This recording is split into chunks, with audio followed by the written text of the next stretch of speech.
The province made a big announcement today in Toronto. Several Ontario cabinet ministers were on hand to introduce Fighting Delays, Building Faster Act. To tell us more, the Minister of Municipal Affairs and Housing, Rob Flack, now joins us from Toronto. Welcome, Mr. Minister. Well, thank you so much, Tony. Great to be here on CTV Northern. How is this proposed legislation going to get more homes built in Northern Ontario communities? Well, in Northern Ontario, Tony, and throughout the province, it takes too long and it costs too much to get housing built today. I think we all know this. That being said, this bill complements Bill 17, Building Faster and Smarter Act, that we introduced last spring and was passed. So this is a continuation, a complement to that bill.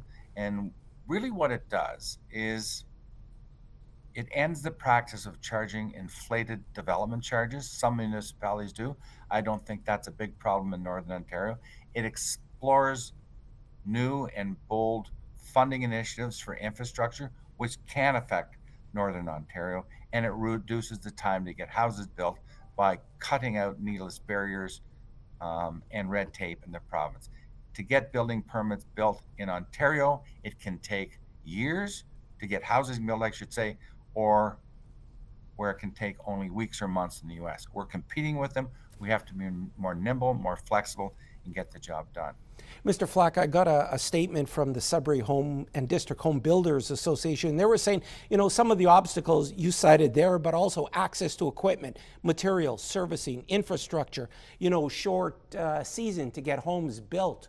Is that what you're hearing too? 100%. Let me talk about infrastructure for a second. This is a big one in this bill. So there's only one taxpayer, right, Tony? Municipal, provincial, federal, we're all the same taxpayers. And where do you get the money to put in the needed infrastructure this province needs? People estimate, Water Main and Sewer Association estimates over $200 billion is needed to replace aging and new infrastructure.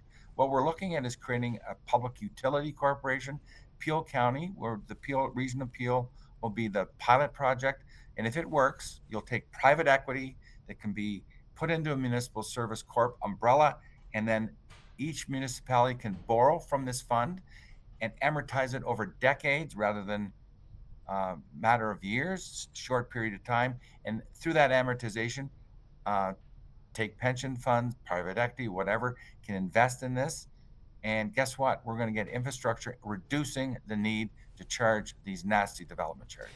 Mr. Flack, one final question for you. Dave Plewart, the mayor of Kapuskasing and home to Cap Paper, says Ontario and Canada, have to build more homes using Ontario lumber. Will those builders source their lumber from Northern Ontario producers and keep those communities and those people in those small towns?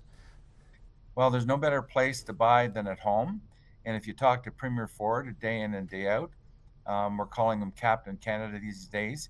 I know he met with the Prime Minister as late as today, and that message is loud and clear. We're here, and if you talk to Ministers Fedeli, you talk to Ministers Rickford, Ministers Holland, they will echo what we say. We're here to support the Ontario lumber industry, the forest industry, and very proud of this natural resource. And what better way to use it than at home? So 100%, that's our number one priority when we're looking at the materials going into the homes we need best. Mr. Minister, thanks so much for your time. Really appreciate it. Great. Thanks, Tony. All the best. You too. Rob Flack joined us this evening from Toronto. And to read more about this announcement, head to news.ontario.ca.